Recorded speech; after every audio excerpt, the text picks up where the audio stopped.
Alright, chat. Bingeable scary stories. Today, we have a very special bonus video for you guys. Wow. It's a collection of 10 fan favorite stories all about horrifying final moments. Aye. Now, these 10 fan favorites have all been completely re-edited for today's episode. So even if you have heard or seen some of them, just keep in mind, this will feel like a brand new viewing experience. But before we get into today's 10 stories, if you're Bring a 'em fan on. of Strange, Dark, and Mysterious delivered in story format, then you've come to the right place because that's all we do, and we upload once a week. So if that's of interest to you, please ask the like button if you can quickly make a phone call on their phone.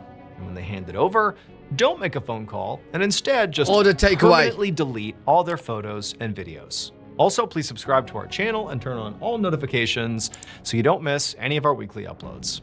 Okay, let's get into today's 10 stories.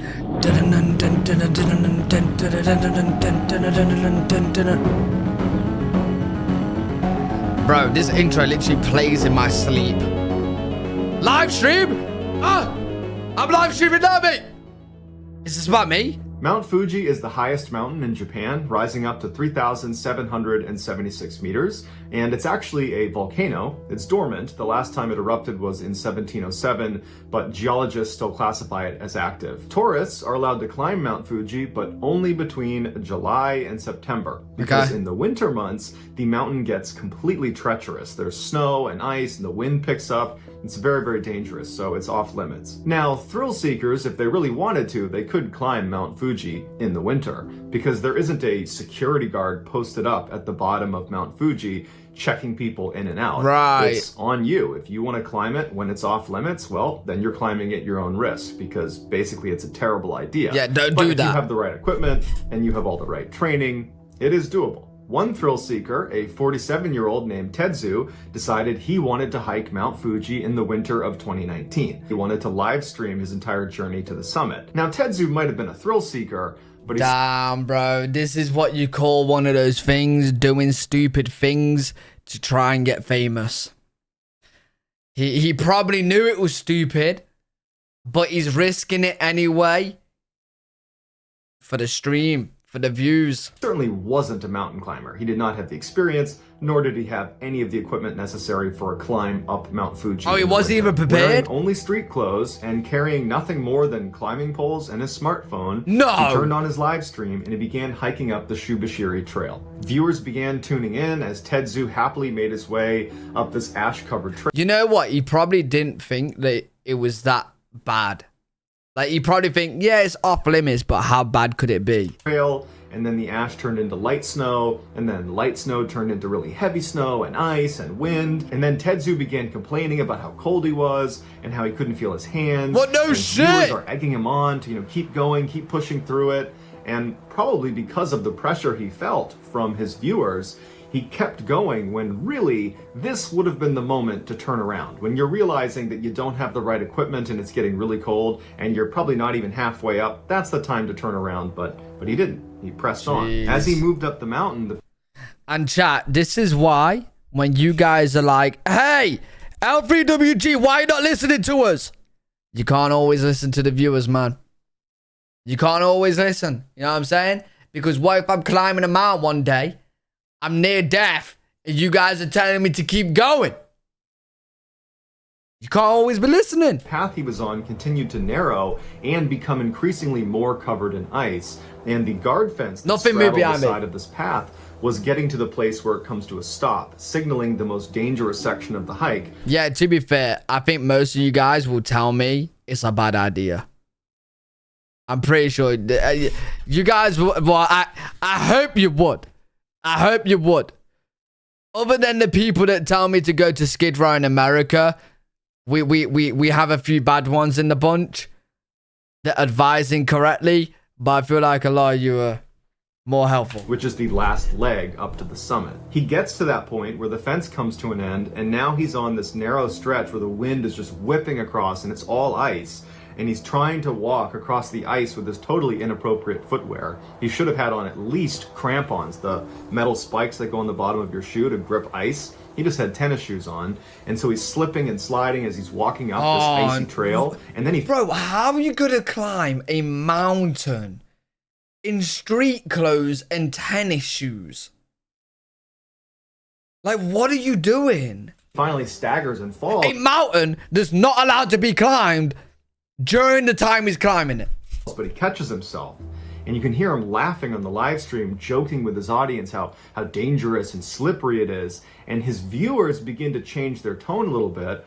And they're like, hey, you might want to consider turning around now. Yeah, they've realized it's bad now. He's totally focused on getting to the top.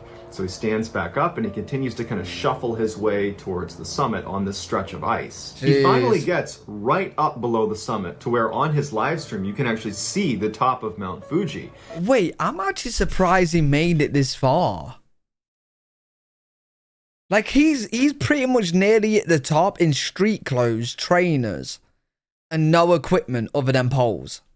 And you can tell that his footwear at this point is basically not able to handle how slick it is. He's basically constantly stumbling. And you can see he notices a little stretch of small rocks that seem to almost make stepping stones up to the summit. And he begins walking over very carefully on the ice. He's gotta slip in, trying to use these rocks to get himself up to the top. And right as he's trying to step for one of these rocks, he loses his balance. And on camera, he says, wait, I'm slipping. And then he falls and begins rocketing down the side of this mountain. Now, when you fall on a steep mountain, you have one, maybe two chances to self-arrest. Oh my so, God. For example, if you had an ice pick and you were like Tetsu and you start falling, you would want to roll over and dig the head of that ice pick into the ground and basically anchor your knees and elbows and drive everything you can into the snow to stop yourself from falling.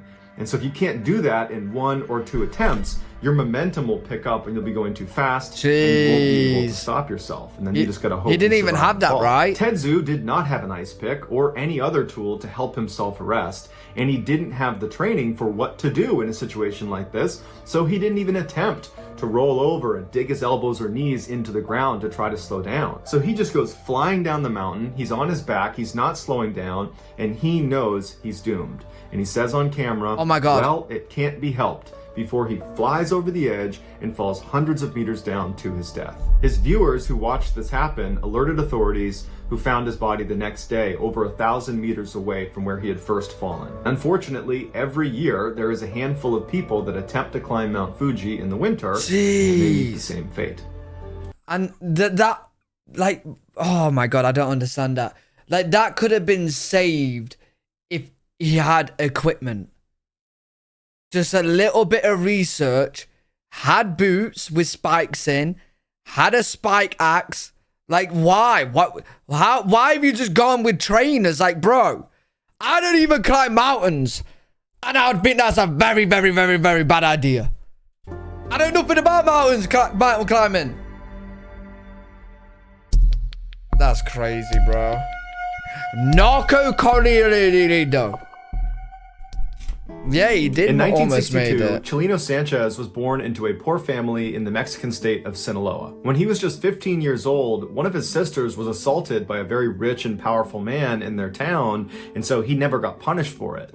2 years later, when Chalino was 17, he saw this man at a party, and he walked up to him and shot him in the head, killing him instantly. After the murder, Chalino fled to Tijuana before ultimately crossing the US border into Los Angeles, where he stayed with his aunt. He worked odd jobs like picking vegetables and selling cars before he ultimately went into business with his brother, who was back in Mexico, and he worked with him to smuggle Mexicans into the US. But that operation stopped in 1984 when his brother was murdered in Tijuana. To commemorate his brother, Chalino, who always loved music, wrote a song about him, and he formatted the song in the typical Mexican ballad style called corrido, but his lyrics were graphic and gritty, something nobody else did when they wrote a corrido. Chalino spoke honestly and openly, not only about how his brother was killed, but also the struggles of living around drug trafficking and violence in Mexico. Shortly after writing this song, Chalino wound up in jail in Tijuana, Mexico, and while he was there, he would sing the song he wrote about his brother, and other inmates heard it and loved it. They had never heard a corrido sung like that, and so they asked Chalino if he would write songs about them and their exploits. Soon, Chalino was being commissioned by all these inmates in this prison to write their songs in exchange for money and for favors. When Chalino got out of prison, his unique unique songwriting abilities had spread beyond the prison walls to other criminals and drug traffickers and kingpins in Mexico, and before long, Chalino was being approached by those people to write their songs. His corridos pioneered a new subgenre of music called narco corrido. Yeah, so he's the #1 narco songwriter for their ties to the narcotics industry. Some people today compare the style and lyrics of the narco corrido to gangster rap. By 1987, Chalino's music was not just being shared amongst his paying clients. It had spread into Los Angeles and all over Mexico and was becoming very popular, even though it wasn't being played on the radio because radios thought his lyrics were too graphic. And so it was spreading largely because of word of mouth and because Chalino himself would go to car washes and street corners and he would sell his cassettes to anybody who would take them. By 1991, Chalino was so famous that he actually went on tour, and everywhere he went, the venue would be completely sold out. But given what his narco corridos were about, largely about drug trafficking and the people that are involved in that ecosystem, the people that would actually come to his performances were often rough and dangerous people, or were at least tied to rough and dangerous people. Crazy in 1992, when Chalino was performing in California, while he was on stage, this 33-year-old guy rushed onto stage with him and drew a gun on him, and Chalino, who was always carrying a weapon himself, drew his pistol and fired at this guy first, and then what ensued was this crazy gunfight on stage, practically point blank. I think I've heard this story ages ago. Between Chalino and this guy, and they both managed to shoot each other. Chalino got shot in the lung, and this guy got shot in the mouth. They would both survive, but 8 audience members also got shot, and one of them actually died. This made international headlines, and by all accounts, should have devastated Chalino's career. But in fact, it had the opposite effect. It made him 10 times more famous because Chalino, he was representing narco corrido music. And so in being the face of that, he kind of represented drug trafficking and criminals and outlaws all over Mexico and in the United States. And so he was kind of representing a very tough group of people. And so for him to have stood his ground on stage and shot first at this guy coming to attack him, it made him look brave. It made him look like a warrior. Well, yeah, in his scene of music, that would be like good publicity for him. Do you know what I mean?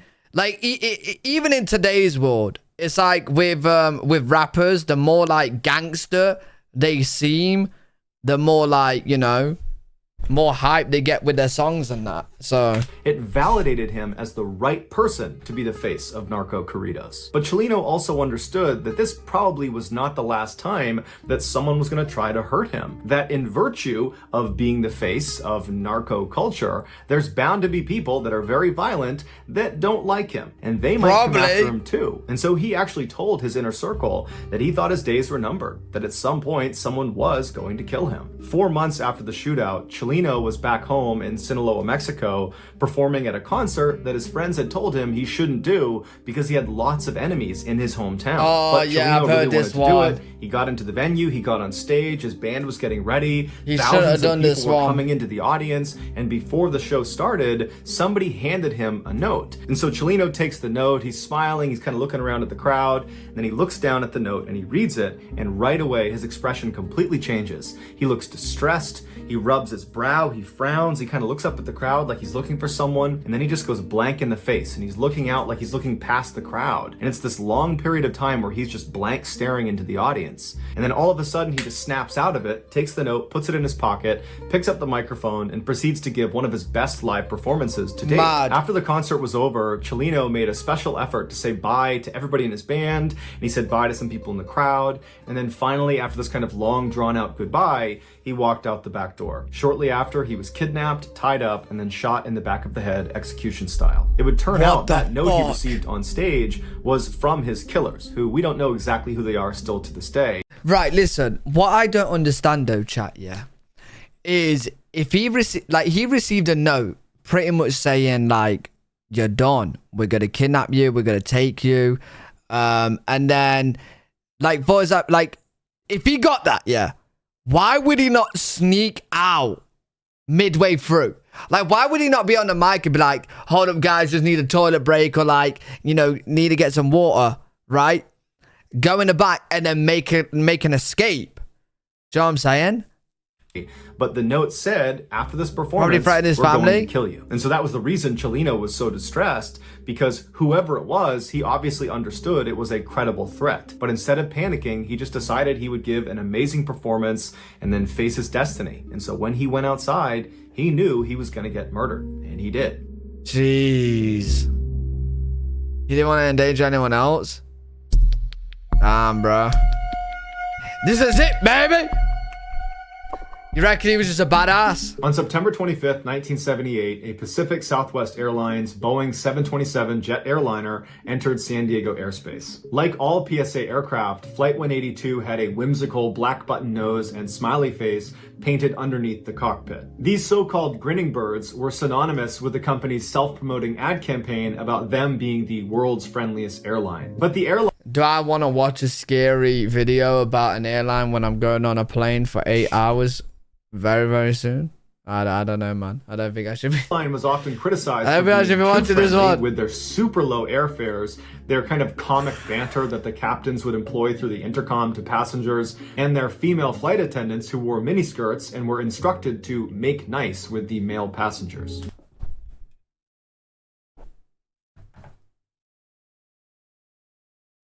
Changing my flight from British Airways to... What is this? Out of curiosity, what is this flight called? PSA? PS. Oh, they're not in use no more. They're not in use no more. Oh.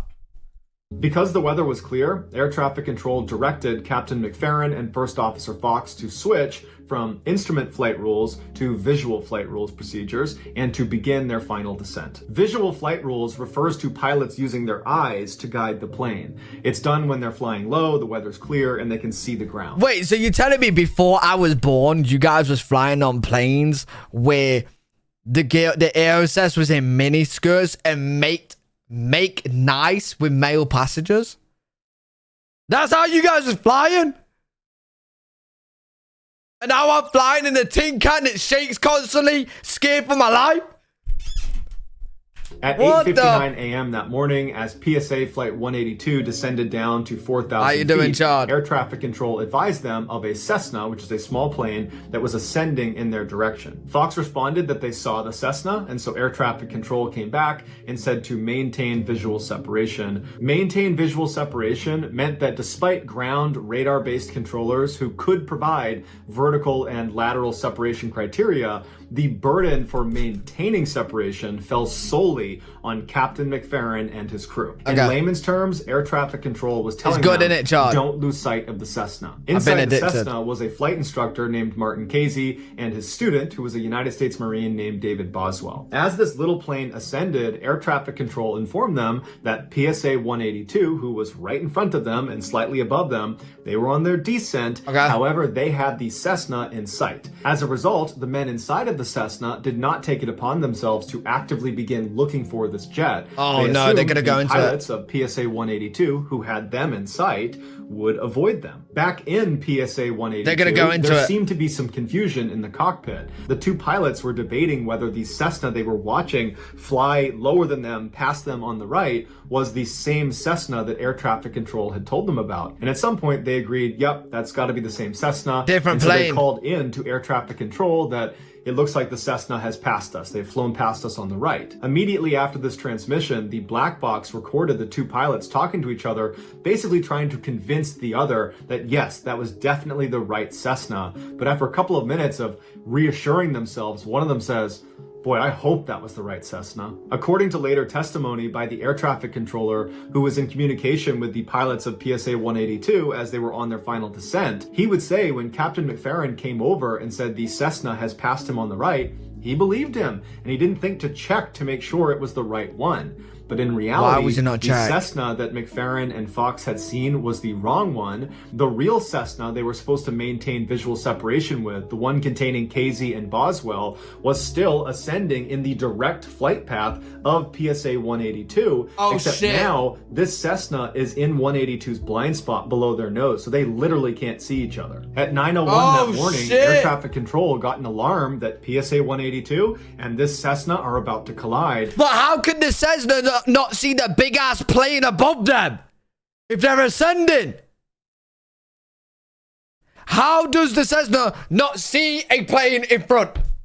But for some reason, the air traffic controller did not alert Clouds, both aircraft. right. Instead, this controller only contacted the Cessna and didn't tell them this was a dire situation. They said, hey, there's traffic in your vicinity, but I'm pretty sure it's just PSA 182, and they already see you, so you're fine. So Casey and Boswell, inside of the Cessna, just continued to ascend. 1 minute later, at 9:02 a.m., PSA 182 flies directly over the Cessna and strikes them with their nose wheel. The Cessna gets hooked by the wheel and flips upside down and gets trapped underneath the right wing of the jet. Seconds later, the Cessna splits in two. The tail section, containing David Boswell, plummets to the earth like a rag doll. The nose section of the Cessna that contained Martin Casey stayed trapped underneath the right wing for a few seconds before it detonated. Inside of PSA 182, this explosion was deafening, and immediately after it, McFerrin was recorded saying, "Easy, baby, easy, baby." Then he asks Fox, "What's the damage?" And Fox says, "It's bad, man, we're hit." Despite trying to keep the plane flying level, it lurched forward into an unrecoverable nosedive. Oh my God. And McFerrin, knowing they were doomed, calmly calls out to air traffic control and says, "We're going down." Air traffic responded, "Okay, we'll have the equipment ready for you." Then the black box recorded the sound of a stall warning inside the cockpit, and as the aircraft streaked at over 300 miles per hour straight towards the ground, McFerrin's last known transmission to air traffic was, "This is it, baby." Seconds before impact, McFerrin gave his final command over the intercom, which was, "Brace yourselves." And then right before the black box cut out, someone in the cabin yelled, "I love you, Mom." At 9:03 a.m., PSA 182 slammed nose first into the ground just outside of downtown San Diego in an area called North Park. The resulting explosion of thousands of gallons of jet fuel sent a shockwave that was registered 2 miles away. Almost immediately, firefighters were rushing towards the So avoidable, man. So avoidable. Like, if they just looked and checked.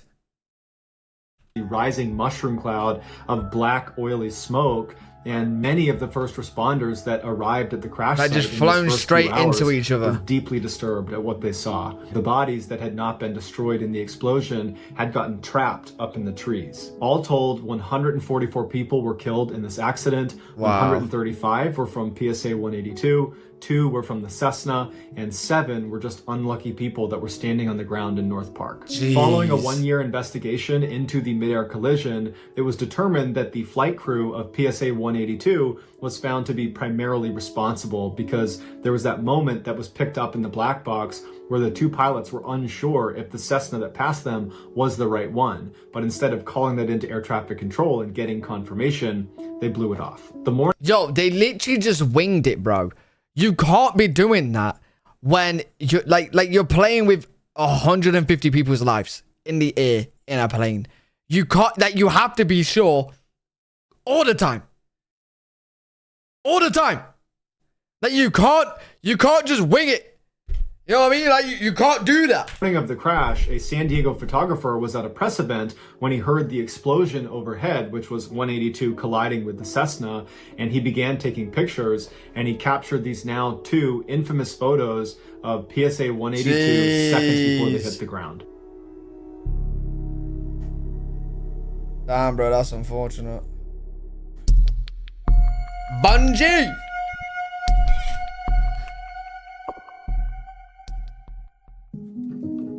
Just outside of the popular tourist town of Amaga in northern Colombia lies this thick green jungle. And if you know where to look, there is actually a walking path that leads you from Amaga deep into this jungle. Okay. And if you keep going, it will bring you all the way to this terrifying, enormous old railroad bridge that spans this huge ravine. Now, this bridge is no longer used by trains. It's been decommissioned. Bro, I won't be going on that even back in the day. Oh, yeah, nah. Chat, would you go on that? However, since its No decommissioning, there's actually been, ironically, more traffic on this bridge. No Although way! it is the foot traffic variety. People come out to this bridge to go bungee jumping. Bungee jumping is a thrill-seeking activity where people will leap off of high places, like this bridge, and they'll jump with an elastic Mate, the bridge don't even look safe to walk on. Never mind fucking bungeeing off it. rope tied to their ankles. And so this rope has been very carefully measured. Feline, so that thanks so much when for it 200 is bits, fully Feline. stretched all the way out, it ensures whoever has jumped will still not impact the ground. Back in early July of 2021, a 25-year-old Colombian lawyer named Yesenia Gomez, who lived about an hour north of Amaga in the larger city of Medellin, she told her boyfriend that she wanted to go bungee jumping. This was something Yesenia had talked about for a long time, wanting to go bungee jumping, but every time it became a real thing and they were actually going to go do it, she would back down because she was just too scared. But for whatever reason, in July of 2021, Yesenia had the confidence and the courage to actually see this thing through. And so her boyfriend, when he heard how serious she was, he capitalized on the opportunity because he had never bungee jumped before and he really wanted to, but he couldn't without his girlfriend. And so now it seemed like she was serious. And so right away, he called the Amaga bungee jumping company to book a slot for he and Yesenia to jump off of their bridge. So on the day they were supposed to jump, which was Sunday, July 8th. So your first ever bungee jumping, you're jumping off the most dodgy looking bridge. Like, you're not gonna go to somewhere that looks very secure. You're going on to a decommissioned bridge that looks rusty. Looks like it's falling to pieces anyway. That's where you decide to do your first bungee jump, yeah? 18th, Yesenia and her boyfriend hopped in their car and they drove an hour south to Amaga. And when they got there, they found the walking trail and they made their way out to this bridge. And when they get out to this bridge, they are amazed at the number of people who were already in line on this bridge waiting to jump off of it. They knew this was a popular spot. I'm amazed at how many people are crazy enough to do that. Chat, I'm looking at this bridge, yeah? Chat, I'm looking at this bridge and I'm thinking, like, if I was actually here, I'd be like, yo, if I bungee jump, I'm gonna rip this piece off here and it's coming with me and I'm dead. Like, but it does not look safe at all. Amazed at the number of people who were already in line on this bridge waiting to jump off of it. They knew this was a popular spot, but perhaps they didn't realize just how popular it was. And so Yesenia and her boyfriend, they get in line behind the nearly 100 other jumpers ahead of them, and they proceed to wait. And over the next several hours, Yesenia and her boyfriend would have front row seats to all of the jumpers ahead of them jumping off the bridge. Now, it seems like Yesenia, in her mind, believed she would arrive at this bridge and very quickly she and her boyfriend would leap off and it would be great and so much fun. Right. But now they've been forced to wait for a really long time. And this whole time, they're watching other people jump.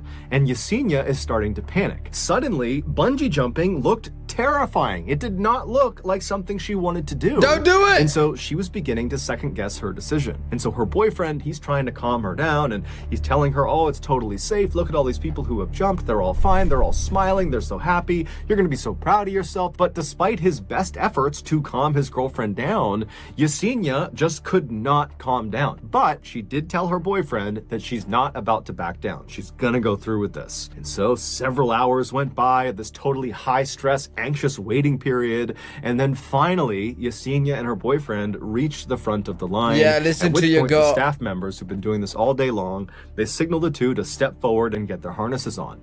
And so Yesenia and her boyfriend, they make their way to the edge of the platform, so they're looking out over this ravine, and the staff members are putting on their harnesses and getting them ready. And the whole time, Yesenia, she's starting to get tunnel vision, her heart is racing, she's totally panicked. She doesn't think this is fun at all. She just wants to get this over with. And then at some point, one of the staff members finally says, okay, jump. And so Yesenia jumps. Except it would turn out Yesenia had made a mistake. That staff member who had said, okay, jump, was talking to her boyfriend, not Yesenia. Does she not have the harness on? No. No. No.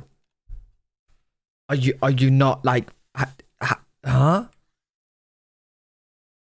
Oh, no. Was she not paying attention? You're jumping off a bridge. You want to double check it's you. Said, okay, jump, was talking to her boyfriend, not Yesenia.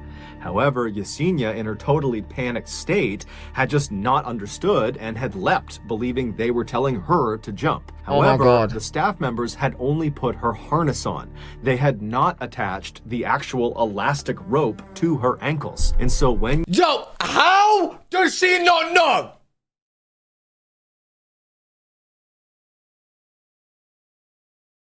How does she not know? Chat, I've been strapped to a harness. I'm not bungee jumped, right? I'm not bungee jumped. I'm sure that's a bigger strap. I've done like a agility climb thing, right? Where I'm strapped to a harness. You feel the harness, and mine was tiny. Mine was tiny. You feel it tugging. You feel the weight. You know you're strapped to when you're not strapped. You feel a lot lighter when you're not strapped. How does she not know she... Oh my God. Oh my God. How does she not know? How does she not know? No, I didn't have a tiny harness. It was a tiny strap. I didn't bungee jump. It wasn't thick. Like, it was just attached to, like, the agility obstacle stuff. Because I was in the sky. Well, I wasn't in the sky. I was, like, it was one of those... Whatever, bro. I wasn't wearing a kid's goddamn harness, bro. You know what I'm saying, though. You know what I'm saying. How does she not know she's strapped? How does she not know? Yesenia jumped, there was nothing stopping her from smashing into the ground. Oh my God. Oh my fucking God. As she leapt off the bridge, her boyfriend ripped off all of his gear and he ran down the bridge. He leapt over the railing. He ran down the hillside all the way to the bottom of this ravine. But when he finally got to his girlfriend, it was already too late. She was already gone. It would later be determined Yesenia did not die from impacting the ground. She actually died from a heart attack she suffered on the fall down, which means she must have realized after she jumped that she jumped too early, that she did not have the bungee cord attached to her legs. And so literally the fear of what was about to happen to her killed her. This is why you don't force stressful people to do stressful things. When you guys keep getting on to me about jumping out a goddamn plane skydiving, and I tell you that's my worst goddamn fear, I'm not doing it. It's because I'm gonna jump out the plane without the guy attached to me. You don't think straight. She obviously just wasn't thinking straight. She was just panicking way too much. She was freaking out more than she was letting on to her boyfriend. Bad on him, to be fair. He should have picked up on it and then told her to wait out, and he just do it by himself. He should have just done it by himself. I'm not gonna lie. If I was with Izzy and I was gonna do that, I'd push her off first and make sure she's fine. No, I'm kidding. If I'd seen someone was freaking out like that, I would be like, cool, you sit out. You know what I mean? You sit out, I'll go do it. Right? Jesus. That was so avoidable again. Damn, bro. I feel bad for her, but... Man. She must have just been... Yeah, she was freaking out so much to not feel the harness. Because I'm thinking, how do you not feel the weight of the rope? Damn, bro.